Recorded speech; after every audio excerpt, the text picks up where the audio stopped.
नमस्कार दोस्तों, मैं पप्पू सर आपके अपने यूट्यूब चैनल पीएसटी क्लास में स्वागत है। दोस्तों फाइनली बीटीसी एएनएम 10,709 पोस्ट के लिए स्पेशल क्लास लेके आ गए हैं।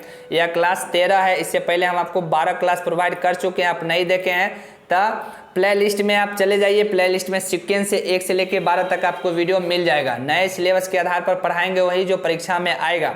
और इसमें जो भी प्रश्न हम आपको कराएंगे सारे के सारे टेक्निकल प्रश्न रहेगा। फ्री क्लास, फ्री पीडीएफ और फ्री टेस्ट देने के लिए अभी तक आप लोग पीएसटी का टेलीग्राम नहीं ज्वाइन किए तो टेलीग्राम ज्वाइन कर लीजिए। व्हाट्सअप चैनल नहीं ज्वाइन किए तो व्हाट्सअप चैनल ज्वाइन कर लीजिए, जहां से आपको फ्री में पीडीएफ और टेस्ट देने को मिल जाएगा। तो दोस्तों इसमें सभी के सभी हम टेक्निकल प्रश्न करवाएंगे, जो कि 100% आपको एग्जाम में देखने को मिलेगा।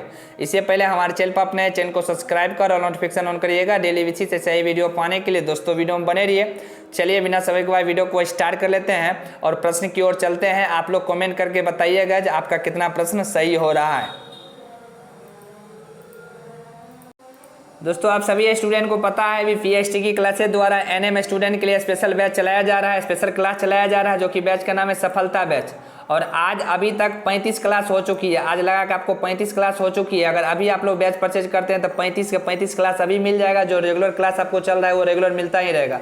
आपके पास बस 20 दिन का समय है और काम डाउन स्टार्ट हो चुकी है। 20 दिन में आपको तैयारी करना है, पूरा सिलेबस भी कंप्लीट करना है और इसी में तैयारी करना है। तो यहाँ पे हम आपको नंबर नोट करवाते हैं 8051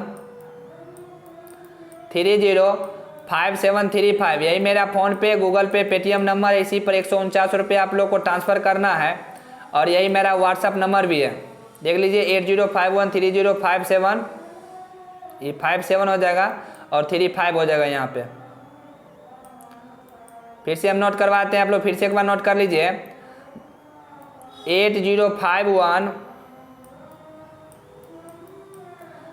305735। यही मेरा फ़ोन पे, गूगल पे, पेटीएम नंबर है। इसी पे आपको 149 रुपया ट्रांसफ़र करना है और स्क्रीनशॉट इसी पर भेज देना है। व्हाट्सअप नंबर भी यही है, क्योंकि आपके पास मात्र 20 दिन का समय बचा हुआ है और 35 क्लास आज तक हो चुकी है। जैसे ही बैच परचेज करेंगे 35 के 35 क्लास अभी आपको मिल जाएगा और जो रेगुलर क्लास हो रहा है रेगुलर आपको मिलता ही रहेगा। तो दोस्तों जिसको भी 10,709 पोस्ट में एक सीट चाहिए उसके लिए सफलता बैच रामबाण साबित होगा, मिल के पत्थर साबित होगा। इसलिए फटाफट सभी स्टूडेंट बैच परचेज कर लीजिए, क्योंकि आपके पास समय भी नहीं है। मुश्किल से 20 दिन का समय है और आपका कम डाउन स्टार्ट हो चुकी है। इसी 20 दिन में आपको सिलेबस ही कंप्लीट करना और इसी 20 दिन में तैयारी भी करना है। इसलिए फटाफट सभी स्टूडेंट बैच परचेज कर लीजिए और तैयारी स्टार्ट कर दीजिए। 100% गारंटी के साथ आपको सफलता मिलेगी, 100% आपका रिजल्ट बनेगा। इसलिए फटाफट सभी स्टूडेंट परचेज कर लीजिए। साथ ही साथ जो भी है हमारे स्टूडेंट है फार्मासिस्ट, ओटी असिस्टेंट, ईजीसीएक्स या टेक्नीशियन वाले स्टूडेंट, वो भी स्टूडेंट को 1 दिसंबर से ही बैच स्टार्ट हो चुकी है। फटाफट आप लोग भी परचेज कर लीजिए और मिशन मोड में आप तैयारी स्टार्ट कर दीजिए, क्योंकि अब तैयारी नहीं कीजिएगा मुश्किल से 2 महीना के अंदर ही आपका एग्जाम ले लिया जाएगा और दिसंबर में आपको वैकेंसी देखने को मिल जाएगी फार्मासिस्ट, ओटी असिस्टेंट, ईजीसीएक्स या टेक्नीशियन का। इसलिए पढ़ाई पहले स्टार्ट कर दीजिए, क्योंकि बीच में आपको फिर तैयारी करने का विभाग मौका नहीं देगा। इसीलिए फटाफट अभी से ही आप बैच परचेज कर लीजिए और सबका सीक्वेंस वाइज आपको क्लास चलेगी और यह व्हाट्सएप पर भी चलेगा और ऐप पर भी क्लास चलेगा। इसलिए फटाफट परचेज कर लीजिए और तैयारी स्टार्ट कर दीजिए। चलिए प्रश्न की ओर चलते हैं, आप लोग वीडियो में बने रहिए। दोस्तों क्लास नंबर 12 में हम 2.2 तक करवा चुके थे क्लास। चलिए 2.3 से आज हम लोग स्टार्ट करते हैं और इसमें हम आपको बताते हैं। तो पहले टॉपिक वाइज देखिए, हम आपको बताते हैं। पहला देखिए प्रतिरोधक चिकित्सा क्या है। चलिए इसके बारे में हम लोग जानते हैं। प्रतिरोधक चिकित्सा एक प्रक्रिया है जिसमें व्यक्ति को एक या एक से अधिक टीकाओं द्वारा रोग प्रतिरोधक बनाया जाता है। इसका मुख्य उद्देश्य रोग प्रसारण को कम करना है।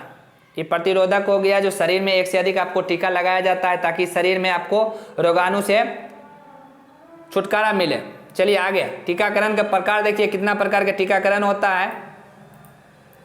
विभिन्न आयु वर्गों और रोगों के लिए अलग अलग टीकाकरण स्कीम होती है। एनएम को यह समझना चाहिए कि किस वैक्स के लिए कौन से टीके और कब देना चाहिए।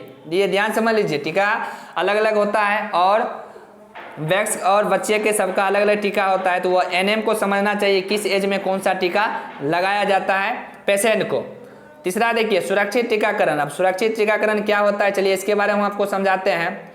एनएम को टीकाकरण के दौरान विशेष सावधानी बरतनी चाहिए। सुरक्षित टीकाकरण के लिए सुरक्षा निर्देशों का पालन करना जरूरी है। ये भी सही है, क्योंकि आपको सुरक्षित टीकाकरण लगाना है। दूसरा टीकाकरण अगर आप लगा लेते हैं जहाँ पे बीमारी कुछ और है, टीका कुछ और लगा लिए, फिर दिक्कत हो जाएगी। टीकाकरण के लाभ देख लीजिए क्या क्या होता है। एनएम को यह समझाना चाहिए कि टीकाकरण के क्या लाभ है। इसमें रोग प्रसारण को रोकने, सामाजिक सुरक्षा को बढ़ावा देने और स्वास्थ्य सुरक्षा में मदद करने के कई फायदे होते हैं। तो दोस्तों सभी इसमें सबसे अहम रोल एनएम का है, क्योंकि एनएम को यह समझना होगा और मरीज को भी समझाना होगा, पेशेंट को भी समझाना होगा जो टीकाकरण से आपको क्या लाभ मिलेगा। यह टीकाकरण आप अगर करवा लेते हैं तो आपको बीमारी नहीं पकड़ेगी, आप स्वस्थ रहिएगा, वो एनएम का है, वो एनएम समझाएगी।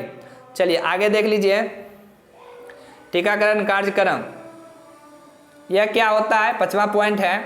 तो एनएम को टीकाकरण कार्यक्रमों की जानकारी होनी चाहिए, जिसमें किस किस उम्र के बच्चों और वयस्कों को कौन कौन से टीके देने और कब देने हैं यह शामिल होता है। यह एनएम ही बता पाएगा, डॉक्टर नर्स ही बता पाता है। डॉक्टर के पास जाते हैं और नर्स के पास अधिकतर काम नर्स ही करती है, 99% काम नर्स ही करती है। कोई भी डॉक्टर के पास चल जाइएगा तो 1% डॉक्टर काम करता है, बाकी नर्स ही काम करता है 99%। चलिए आगे देखिए टीकाकरण के अपडेट्स हम आपको बताते हैं।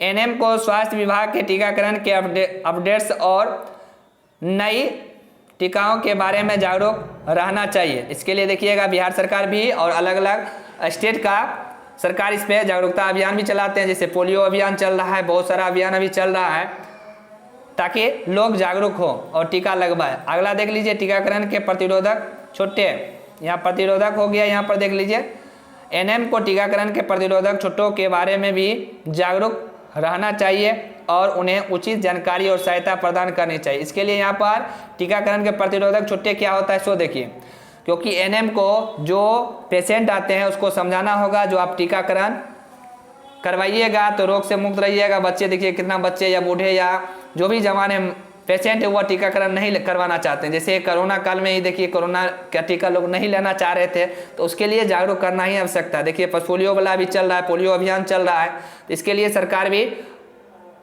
जो है समय समय पर जागरूकता अभियान चलाती है और एनएम तो चलाना ही है। समस्याओं का प्रबंधन क्या होता है सो देख लीजिए 8वां पॉइंट। कई बार टीकाकरण के बाद समस्याएं उत्पन्न हो सकती है, इसीलिए एनएम को इन समस्याओं का प्रबंधन करने के तरीके जानने की आवश्यकता होती है। कई बार देखिएगा टीका गलत लग जाएगा या टीका लगाने का तरीका गलत होता है, उसमें पेशेंट और एनएम या डॉक्टर दोनों परेशान होते हैं। कभी कभी देखते हैं डॉक्टर से गलत होता है और मल्टी चॉइस। अब क्वेश्चन देख लीजिए ध्यान से, क्योंकि अभी 8 पॉइंट हम आपको पढ़ाए और 8 पॉइंट में जितना प्रश्न बन पाता है उतना प्रश्न हम इस वीडियो में कवर करके आपको दे रहे हैं। पहला प्रश्न देख लीजिए, परिस्थितियों में सही रूप से प्रतिरक्षण कैसे किया जाता है। तो आप देखिए इसका 4 ऑप्शन है, आप लोग लगाइए, 4 ऑप्शन पढ़िए ध्यान से, उसके बाद इसका आंसर क्या होगा आप लोग लगाइए। 4 सेकंड आपको देते हैं। देखिए पहला है रोगों को वैक्सीन से बचाने के लिए सही दवा का चयन करें। दूसरा है वैक्सीनेशन की सारी सूचना का सही तरीके से देना, सही समय पर वैक्सीन देना, यही इसका आंसर हो जाएगा। तो पहला का बी आंसर हो जाएगा। दूसरा देख लीजिए, दूसरा प्रश्न है आपका वैक्सीनेशन की सुरक्षा के लिए किस प्रकार के स्थितियों का पालन करना आवश्यक है। तो आपके पास देखिए 4 ऑप्शन है, 4 ऑप्शन लगा के आप लोग कमेंट में इसका आंसर भी दे सकते हैं। इसका देख लीजिए, पढ़ेंगे तो वीडियो लंबा हो जाएगा, इसका भी बी आंसर हो जाएगा। वैक्सीन को स्वस्थ और हाथों को धोने के बाद ही प्रयोग करें, बिल्कुल सही है। चलिए तीसरा प्रश्न हम आपको दिखाते हैं, किस उम्र में वैक्सीनेशन का प्रारंभ किया जाना चाहिए, किस उम्र में कह रहा है। तो देख लीजिए यहाँ पे ध्यान से देख लीजिए, तीसरा प्रश्न 6 महीने, 1 साल, जन्म के बाद 24 घंटे और 5 साल। इसका आंसर हो जाएगा सी। इसका आंसर क्या हो जाएगा, इसका आंसर आपको तीसरा का आंसर हो जाएगा सी। चलिए नेक्स्ट चलते हैं आगे। चलिए चौथा प्रश्न है, किस वैक्सीन को प्रतिवर्षीय रूप से देना चाहिए। यहाँ पर देखिए, यहाँ पर सही कर लीजिएगा, तो कौन सा वैक्सीन का कहता है प्रतिवर्षीय रूप में देना चाहिए। अब 4 ऑप्शन है, आप इसमें टिक लगा के बताइए। इसका आंसर आप लोग कमेंट के माध्यम से देने का कोशिश कीजिएगा। ये छोटा सा टॉपिक हम आपको समझाए और आप लोग चाहिएगा तो 20 दिन है, 20 दिन में हम आपको कम से कम 40 को वीडियो प्रोवाइड कर सकते हैं। अगर आप लोग चाहिएगा तो कमेंट में बताइएगा आज का वीडियो कैसा रहा। एक छोटा सा टॉपिक कवर किए आपके बीच, जो पहले हम आपको टॉपिक वाइज समझा दिए, उसके बाद उसमें जितना भी मल्टी चॉइस प्रश्न बन सकता है हम आपको प्रश्न बना के आपको दिए हैं। 4 ऑप्शन जैसे एग्जाम में देखने को मिलेगा वैसे ही 4 ऑप्शन करके ऑब्जेक्टिव हम आपको टेक्निकल प्रश्न पढ़ाए हैं। आप लोग कमेंट करके बताइएगा। इसका आंसर आप लोग कमेंट के माध्यम से देने का कोशिश कीजिएगा। और वीडियो बताइएगा आज का वीडियो कैसा रहा। अगर आप लोग पर डे वीडियो चाहते हैं तो पर डे हम आपको वीडियो दे देंगे, क्योंकि 2.3 हैं और टॉपिक अभी 6 पॉइंट लगभग 6 या 9 तक आपका जो है सिलेबस है। इसीलिए अगर आप लोग चाहिएगा तो पर डे हम कवर करके दे सकते हैं। लंबा वीडियो कहिएगा तो लंबा वीडियो भी बना के दे सकते हैं। पर डे चाहिए तो पर डे दे सकते हैं। आप लोग कमेंट करके बताइएगा और वीडियो को ज़्यादा से ज़्यादा शेयर कीजिएगा। Thank you.